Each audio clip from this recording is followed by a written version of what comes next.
Bumuelta si Attorney Ferdinand Topacio matapos tawagin ni Senate President Tito Soto na nuisance suit o walang saysay at publicity lamang ang kasong indirect contempt laban sa kanya. Sa Angel Pastor sa balita. Sinisiraan niya ang Korte Suprema at naging katawa-tawa po ang ating legal process. Siya po ang nuisance at swerte na lamang po si Senate President Soto na yun pong mga civil code provisions sa nuisance ay hindi applicable sa kanya.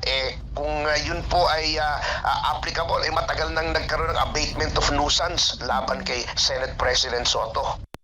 Ito ang buwelta ni Attorney Ferdinand Topacio matapos tawagin ni Senate President Tito Soto na nuisance suit o walang legal na batayan ang isinampang petisyon ng mga abogado sa Korte Suprema para sa indirect contempt laban sa kanya. Ito'y dahil umano sa mga hindi maganda at responsableng pahayag ng Senate President kaugnay sa naging desisyon ng Korte sa Articles of Impeachment laban kay Vice President Sara Duterte. Sa inilabas namang pahayag ni Senate President Soto, iginiit niyang isa lamang umanong publicity stunt ang reklamong inihain laban sa kanya. Ang simpleng hindi pagsang-ayon o pagbatiko sa desisyon ng hukuman ay hindi naman anyang maituturing na indirect contempt. Pero sinabi ni Topacio bilang Pangulo ng Senado, hindi dapat gumagawa si Soto ng mga pahayag na nakakaapekto sa kredibilidad ng Senado.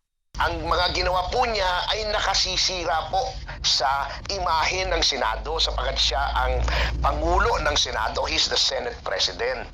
So hindi po siya gumagawa dapat ng mga ganon. Hindi lamang anya kasi simpleng puna ang mga naging pahayag ng Senate President, kundi paglapastangan umano sa kredibilidad at integridad ng mga mahistrado. Dagdag pa niya may umiiral na time-honored principle ng paggalang sa pagitan ng tatlong sangay ng pamahalaan at anyay ilang ulit na umanong lumampas si Soto sa hangganan ng batas.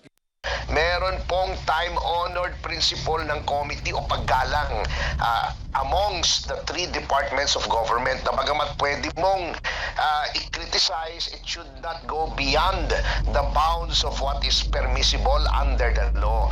At sa pagkakataon, maraming pagkakataon, si Senate President Soto ay lumampas po dun sa mga hangganan na itinakda ng batas. Bagamat sinabi ni Topacio na hindi niya batid ang tunay na motibo ng Senate President, nanindigan siyang hindi dapat minamaliit o sinisiraan ang Korte Suprema. Hindi ko po alam if it is born of ignorance o napikon siya o may bias siya na gusto niyang gigil na siyang ma-impeach si Vice President Sara Duterte. Ngunit kung ano man motibo niya, kami po bilang mga abogado and officers of the court ay amin pong katungkulan na ipagtanggol po ang saligang batas at ang independence, ang integrity at ang good name ng ating ahudikatura.